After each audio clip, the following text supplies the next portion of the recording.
मार्ग पर भोंदू बैठा था लूटने के लिए। अब महाराज जैसे ही भगवान को देखा और लक्ष्मी है इनके पास तो कुछ कमी हो महाराज, ऐसे श्रृंगार करके चली आ रही थी। जैसे ही भोंदू ने देखा बोले जे काम हो गया 10-15 साल का। अरे हम तो इधर वैसे ही लूटने को मिले थे कि जो मिल जाए सो भला, लेकिन ये तो सीधे 10 से 15 साल का काम आ गया। अब जैसे ही आया तो भगवान ने भोंदू को प्रणाम किया। बोले भैया प्रणाम। तो भोंदू ने कहा हाँ प्रणाम। बोले तो बढ़िया उपत क्या बोल रहे हमसे, आजा भगे। कहा अच्छा कहाँ जाना आपको? बोले अरे हमें इस गांव से उस वाले गांव में जाना है, लेकिन हमने सुना है कि यहाँ एक गांव में कोई भोंदू नाम का डाकू रहता और वो संत सेवा करता है, हमें संत प्रिय थोड़ी। अरे अपना धन काय को संतों में दो। कौन भगवान? कैसा भगवान? भगवान की पूजा करनी चाहिए क्या? कौन बोल रहा? भगवान है। भगवान बोल रहे हैं कि मैं नहीं मानता भगवान को। और क्या करते हैं भगवान? कैसे हैं भगवान? अब इतना सुना भोंदू ने तो भोंदू सोचता है बोले पहले तो हम ये सोच रहे थे कि उतना ही लेंगे जितने की हमें आवश्यकता है, लेकिन इसने भगवान की बुराई की है। अब तो हम एक इतना सा छल्ला भी लगा होगा तो वो नहीं छोड़ेंगे। भगवान की बुराई करता है भोंदू के सामने, इष्ट के सामने, इष्ट की बुराई। अब भोंदू ने कहा ठीक है हम तुम्हें एक मार्ग बता रहे हैं और ये सही नहीं है रास्ता, भोंदू मिल जाएगा तुम्हारी चोरी हो जाएगी, चलो हम बगल वाले रास्ते से ले चल रहे हैं। अब आगे आगे भोंदू और पीछे पीछे भगवान और उनके पीछे लक्ष्मी चले जा रहे हैं। अब चलते चलते जहां देखा कि भयावह मार्ग, कोई आना ना जाना, बिल्कुल सुन्न सा, कुछ आवाज नहीं। अब भोंदू थोड़ा जल्दी जल्दी 4 कदम आगे पहुंचा और जो छन्ना दुपट्टा डारे था उसको उठाया, ऐसे मार्ग में डाल लिया, ऐसे लाठी लगा ली। बोले हाँ महाराज उतारो सब। बोले क्यों भैया आप तो हमें उस तरफ ले जा रहे थे और आप तो इधर ही उतारो, क्या बात है? बोले अरे किधर जा रहे थे, क्या उतार रहे थे? कुछ नहीं, उतारो सब। बोले क्यों? अरे मैं ही भोंदू हूँ। अब जो इतना भोंदू कहा तो भगवान कांप रहे। लक्ष्मी जी ने पूछा क्या कर रहे हो, काय को कप रहे? बोले हम तो कप रहे सो कप रहे, तुम भी कपन लगो संगे संगे, जो भोंदू है। और भगवान कप रहे कि ये हमारी चोरी कर लेगा, क्योंकि सेठन को सबसे प्रिय धन होता है। तो भगवान कप रहे और भोंदू कह रहा सुनो जल्दी उतारो, कुछ भी बचना नहीं चाहिए, एक इतना सा भी नहीं बचना चाहिए। अब भगवान सब उतार रहे, कान के उतार रहे, हाथों के उतार रहे, अंगूठियां उतार, सब उतार रहे। और लक्ष्मी जी ने भी सारे गहने उतार दिए। और बेत भोंदू ने कहा जी बेत रखो। भगवान कह रहे भोंदू महाराज बुढ़ापे का सहारा है, इससे हम घर तक चले जाएंगे, कैसे चल पाएंगे? और चश्मा लगाए थे सोने का चश्मा। बोले उतारो। बोले महाराज दिखता नहीं। बोले अरे उतारो। आराम से उतार दिया, चश्मा रख दिया और बेत रख दिया। अब जैसे ही भोंदू ने देखा सब उतर गया, छिंगली में एक अंगूठी थी भगवान की, अब उतर नहीं रही थी। भोंदू ने कहा ये अंगूठी और उतारो।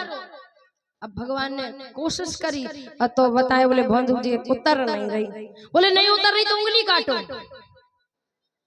उंगली काटो, कुछ नहीं छोड़ेंगे, भगवान की बुराई करता है। अब भगवान हाथ जोड़े, भोंदू उंगली कट जाएगी, एक अंगूठी बनी रहे, नहीं उतारो इसको। अब भोंदू उंगली काटने के लिए आया, पास में हाथ पकड़ा भगवान का उंगली काटने के लिए।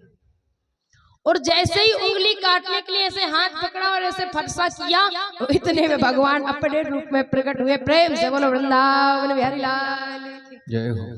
जैसे ही अपने रूप में आए, बोले महाराज उंगली तो छोड़ा ही दो, अंगूठी तो अंगूठी, तुम तो उंगली। आज भोंदू ने वो जितना सोना था महाराज हाथ में लिया। बोले अब इस सोने की क्या आवश्यकता, अब इस सोने की क्या आवश्यकता, साक्षात परमात्मा का दर्शन, दिव्य दर्शन भगवान श्रीपति विष्णु और मैया लक्ष्मी ने भोंदू को कराए। लेकिन आज भोंदू साष्टांग पड़ा है चरणों, प्रभु मुझे तो दर्शन दिए, अब भगवान भोंदू की संत सेवा से प्रसन्न का वरदान मांगो। तो भोंदू वरदान मांगता है, प्रभु मुझे दर्शन मिले। किस वजह से मिले? क्योंकि मेरी पत्नी ने संकल्प लिया था। अगर ना वो संकल्प लेती, ना मैं उस संकल्प का पालन करता, और आज ना आपके दर्शन, तो इसका श्रेय किसको जाएगा? मेरी पत्नी। इसलिए प्रभु मेरी पत्नी को भी दर्शन दे। अब आज भगवान छोटे से बाल स्वरूप में और भोंदू के कंधे पे विष्णु और लक्ष्मी जी बैठे। जैसे ही भवन में पहुंचे, भोंदू की पत्नी से कहा, तो कहा महाराज प्रत्यक्ष में दर्शन दो। आज भगवान ने भोंदू की पत्नी को भी प्रत्यक्ष दर्शन दिए। देखो तुम्हारे पीछे जी सो रही।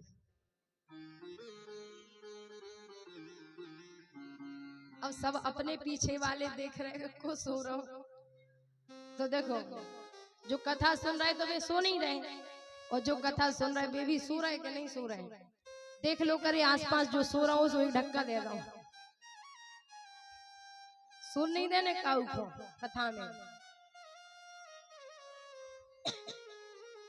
कथा चल रही थी, हमने कहा महाराज कथा में सोया नहीं करो।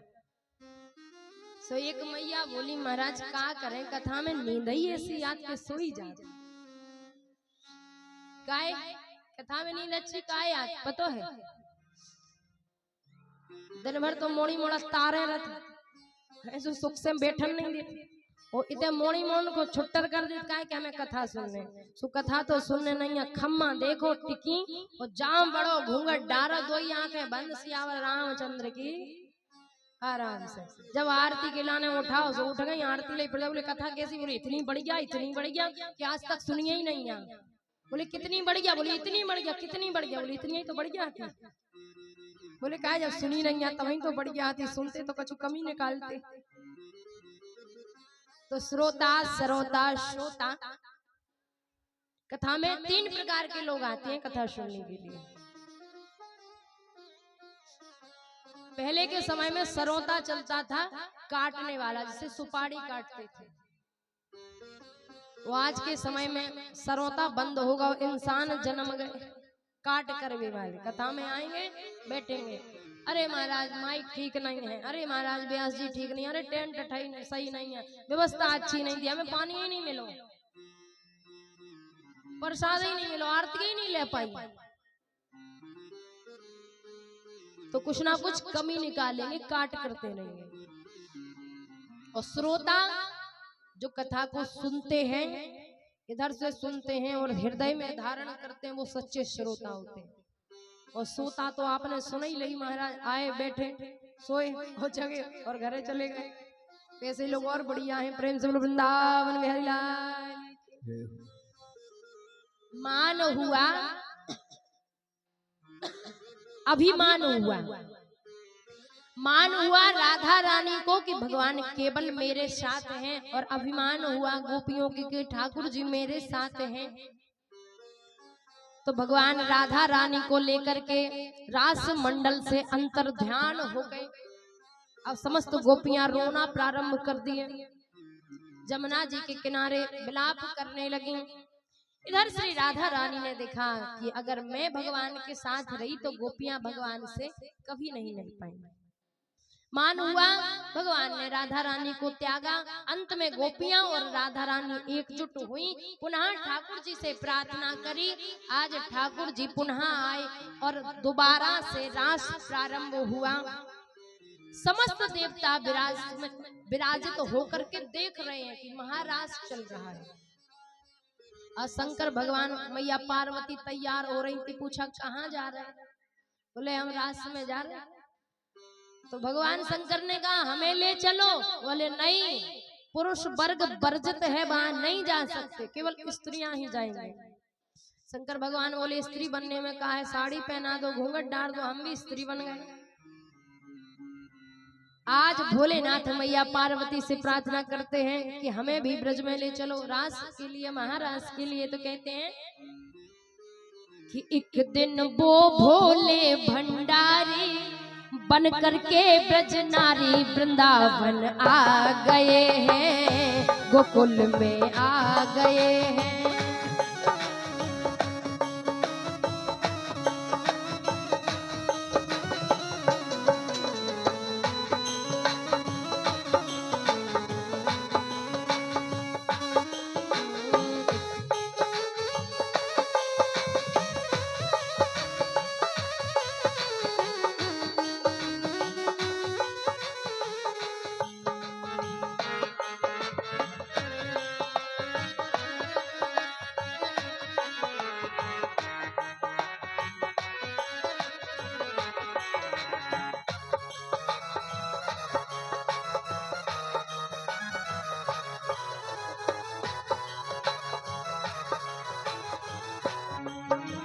पार्वती जी मना के हारी, ना माने त्रिपुरारी वृंदावन आ गए हैं, गोकुल में आ गए हैं।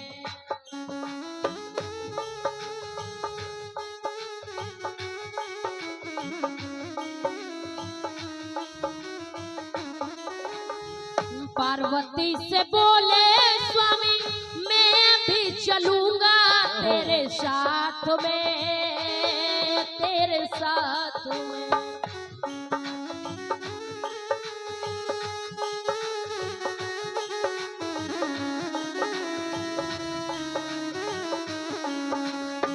राधा संग श्याम नाचे मैं भी नचूंगा तेरे साथ में, तेरे साथ में।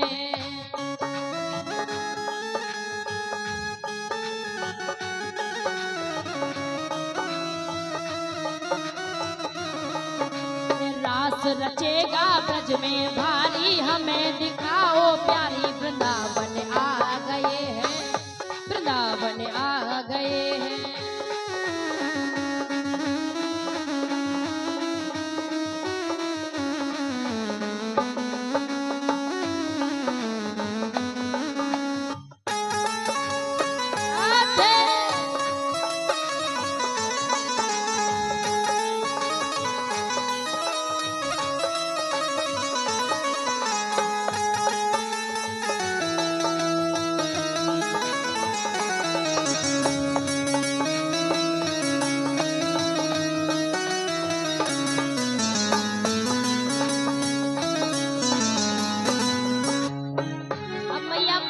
कहती हैं ओ मोरे भोले स्वामी कैसे ले जाऊं तुम्हें रास में, तुम्हें रास में।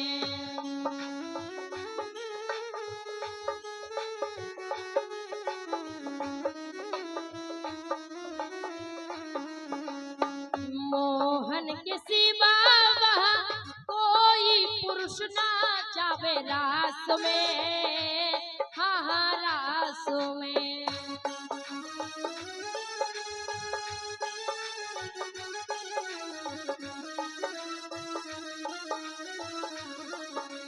हंसी करेगी ब्रज की नारी, मानो बातें हमारी, वृंदावन आ गए हैं, वृंदावन आ गए हैं।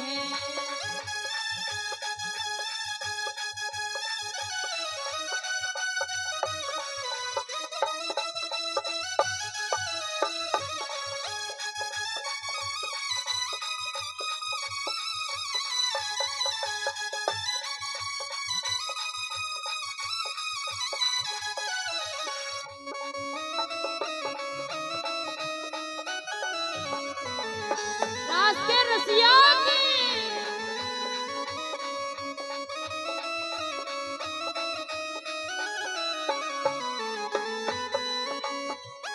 ऐसी बना दो मुझे कोई न जाने इस राज को, इस राज को।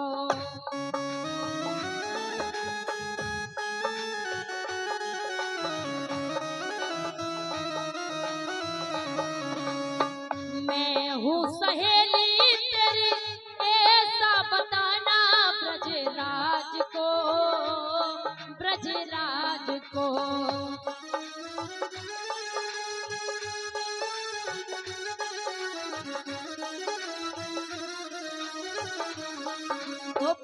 के जूड़ा पहने के साड़ी चाल चले मतवाली वृंदावन आ गए हैं, वृंदावन आ।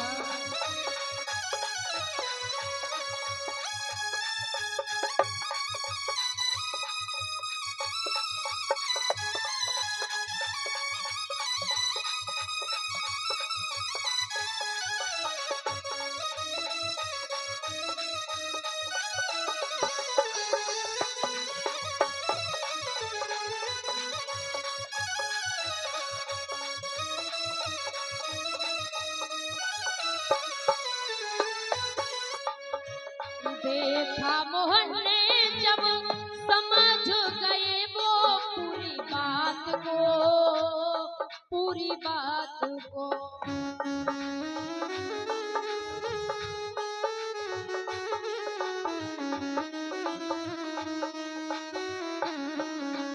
तो ऐसी बजाई बंसी शुद्ध बुद्ध भूले भोलेनाथ तो, भोलेनाथ तो।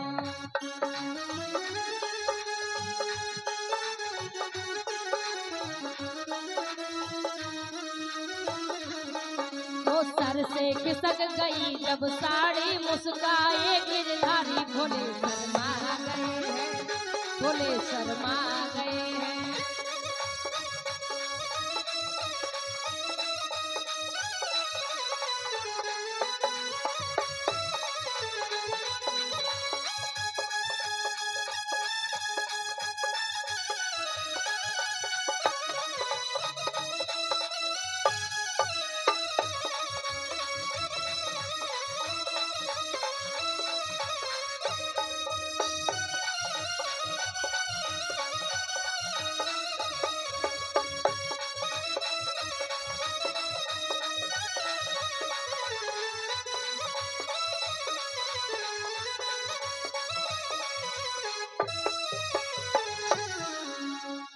से बोलो रास के रसिया।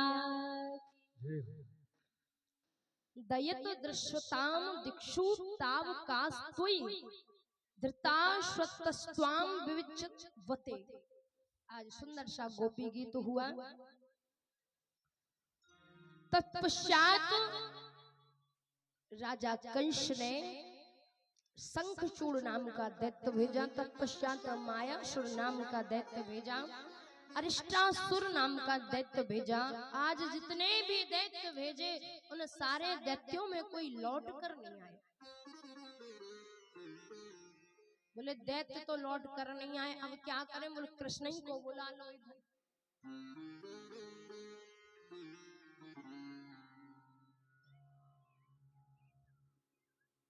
नारद भगवान पहुंचे कंस के पास। बोले अरे राजन आप क्या कर रहे हो, और अभी तक आपने उस कृष्ण को नहीं मारा। कंस ने कहा क्या बताएं देवर्षि, और जितने राक्षस भेजते कोई लौट कर ही नहीं आता। तो भगवान नारद ने बताया कि आप यज्ञ का आयोजन करिए और यज्ञ में कृष्ण और बलराम को बुलाओ, मल्ल युद्ध होगा, उसे मार देना। अब ये बात नारद ने किससे कही? कंस से। अब नारद कहाँ पहुंचे? भगवान श्री कृष्ण के पास। भगवान को प्रणाम किया। भगवान ने कहा कैसे आना हुआ देवर्षि? नारद जी बोले भगवान बहुत दिन हो गए और आपने जन्म अवतार लिया, अभी तक कंस को नहीं मारा। भगवान बोले अच्छा, अभी तो आप कंस से कह रहे थे कृष्ण को नहीं मारा, और हमारे सामने बैठकर कह रहे हो कि कंस को नहीं मारा। बोले महाराज आप तो जानती हो जब तक जीभ को भड़काओ ना, है? अगर लकड़ी में ईंधन में आप अग्नि को प्रज्वलित नहीं करेंगे तो बताओ जल सकती है क्या?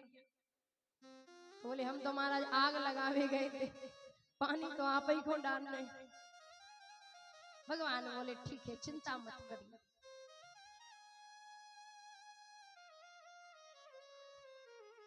आज कंस ने योजना बनाई, कृष्ण और बलराम को बुलाओ, यज्ञ का न्योता दो, और हम छल से मार देंगे।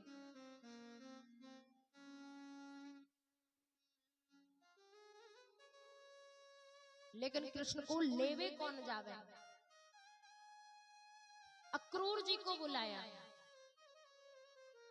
कहा जाओ कृष्ण और बलराम को लेकर आओ। अक्रूर जी बोले बिल्कुल नहीं लाऊंगा, तुम उसे मार दोगे तो उसका हत्या का पाप किसे लगेगा, मैं नहीं जाऊंगा। कंस ने तलवार निकाली, बोले नहीं जाओगे तो इधर तुम मर जाओगे। अक्रूर जी ने सोचा कि इनके हाथों से मरने से अच्छा है कि अगर वो ब्रह्म होगा तो मेरा उद्धार हो जाए। आज अक्रूर जी ने रथ सजाया महाराज। मथुरा से वृंदावन की दूरी अधिक नहीं है, लेकिन पूरा पहर लग गया पहुंचने में।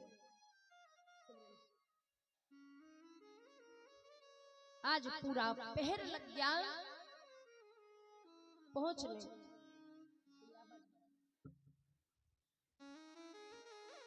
जैसे ही अक्रूर जी पहुंचे, बाबा नंद मैया यशोदा को प्रणाम किया।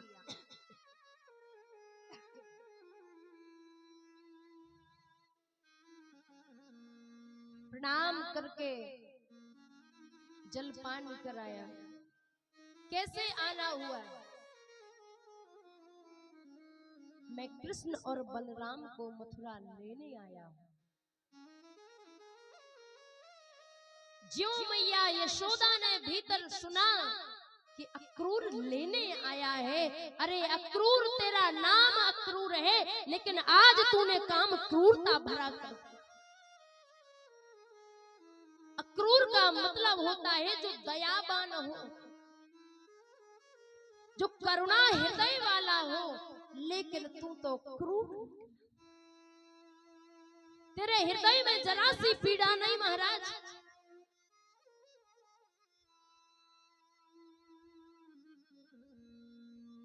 सबको पता है कि कंस कृष्ण से बैर मानता है, कितने तमाम राक्षस भेजे, अब मुझे वहां बुलाना चाहता है मारने के।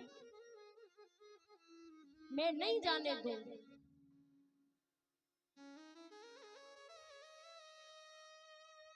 अक्रूर विराजत है रात्रि विश्राम। भगवान श्री कृष्ण मैया यशोदा को समझाते हैं,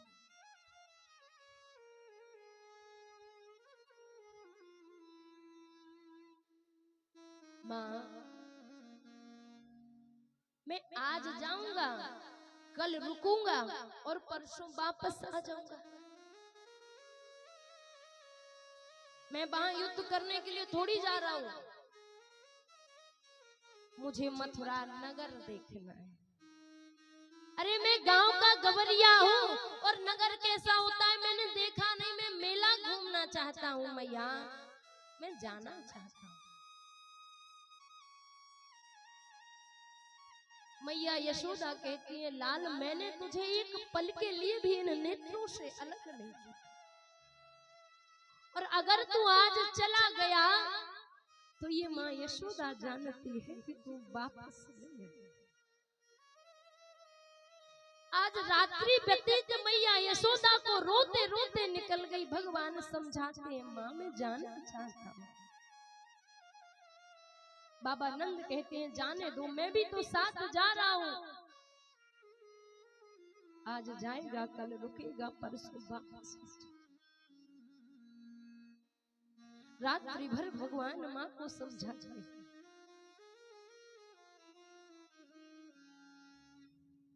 कि तू इतनी अच्छी है,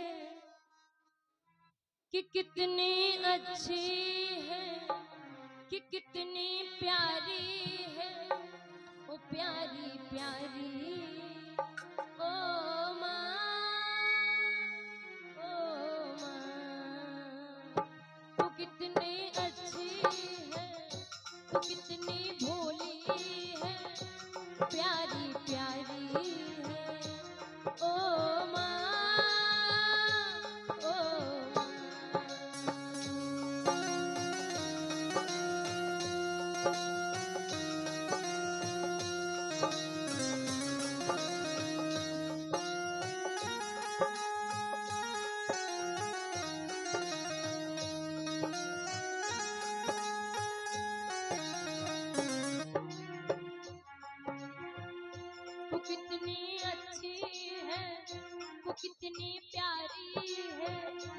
भोली भोली ओ माँ, ओ माँ।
रात्रि में जैसे ही पता चला सारे ब्रजवासियों को आज भगवान जा रहे हैं, कृष्ण ब्रजमंडल को छोड़ कर।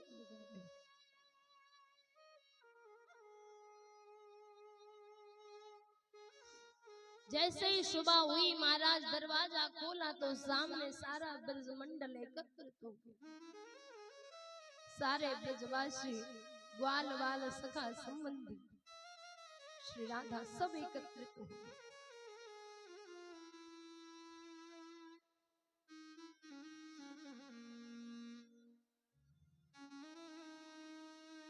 आज समझाया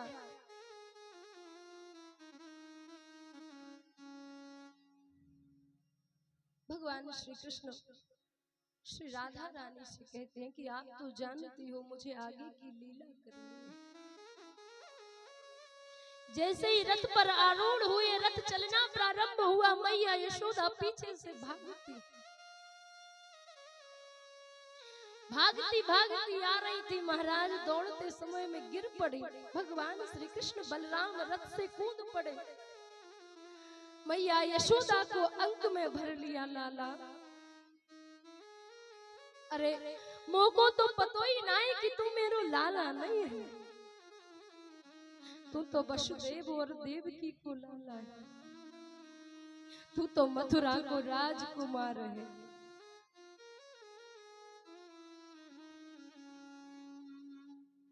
लाला वहां जाकर किसी से ये मत कहना कि मैया यशोदा ने कनक सी मटकी के पीछे इस कृष्ण को उखल से बांधा। भगवान श्री कृष्ण कहते हैं मैया ये कृष्ण संसार में सबको भूल सकता है, लेकिन माँ यशोदा का प्रेम कभी नहीं भूले।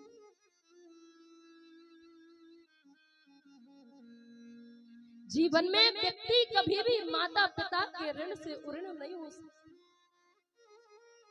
एक हम और आप हैं, अपने माता पिता को वृद्धाश्रम छोड़ा। अरे जिस माता ने तुमको 9 माह तक पेट में रखा, ध्यान रखना अगर आप 3 किलो का वजन अपने पेट पर बांध करके 5 महीने चलो, काम करो, सो उठो बैठो, तब जाना वही बालक कहता है कि तुमने हमारे लिए किया क्या है।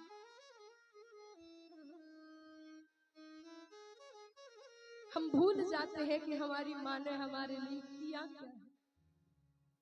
ये जीव इतना निस्वार्थी है, सबका प्रेम भूल जाए, लेकिन उस माँ का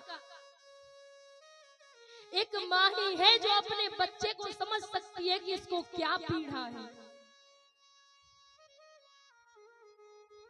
जब भी अगर फोन आएगा ध्यान रखना माता क्या पूछती है, कहाँ हो और क्या खाया है। संसार में सारे संबंध स्वार्थ के हैं, लेकिन माता पिता का संबंध निस्वार्थ है। बताओ किसी माता पिता ने मांगा हो कि मैंने तुम्हें पेट में रखा, पढ़ाया लिखाया, बदले में दो कुछ हमें? किसी ने मांगा हुआ?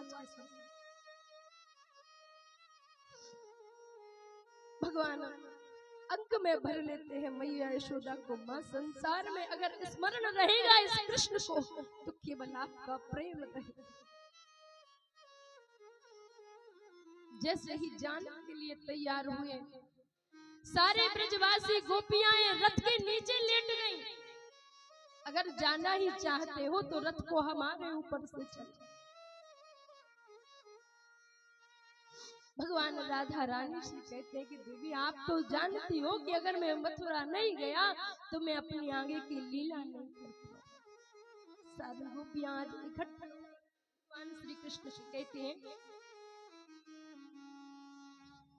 कि जा रहे हो तो जाओ ब्रज छोड़कर सबका दिल तोड़कर, ओ प्रेम ब्रज सा कन्हैया कहाँ पाओगे, कहाँ पाओगे।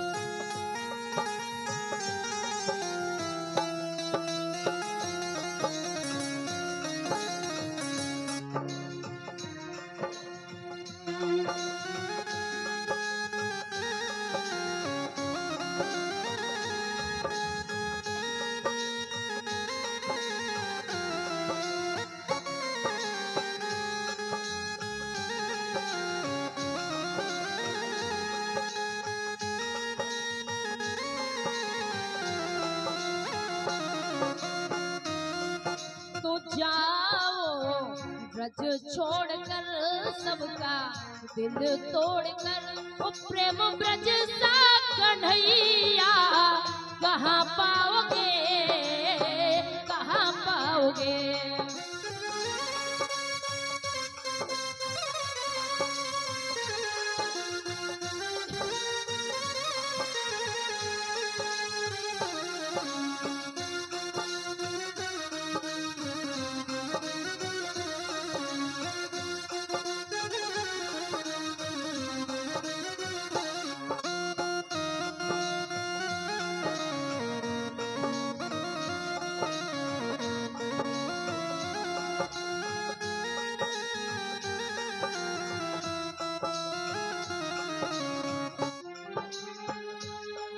लताएं कदम की ये डालियां तेरे बचपन की साथी सावरिया,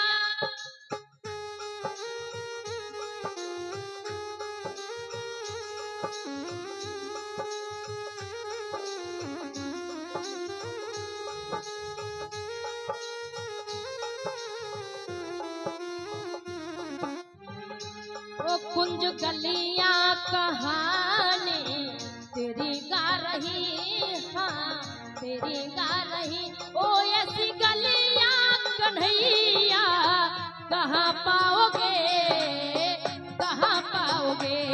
जा रहे हो तो जाओ ब्रज छोड़कर सबका दिल तोड़कर, प्रेम ब्रज सा कन्हैया कहाँ पाओगे, कहाँ पाओगे।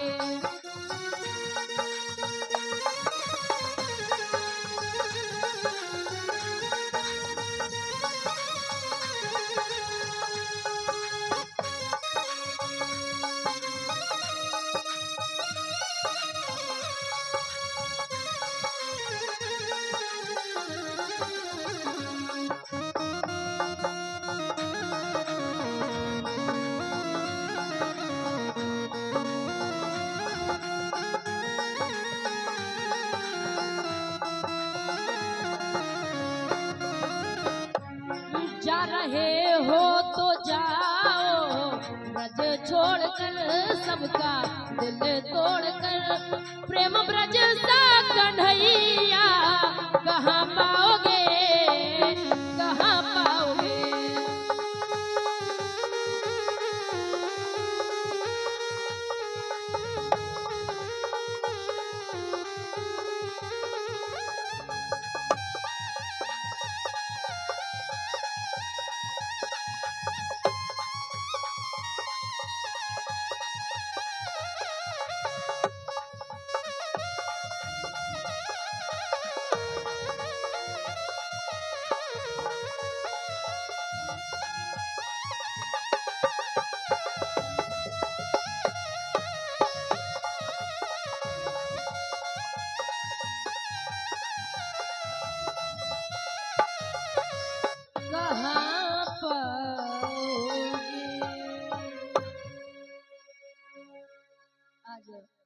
श्री राधा रानी सरकार श्री जू ने सबको समझाया।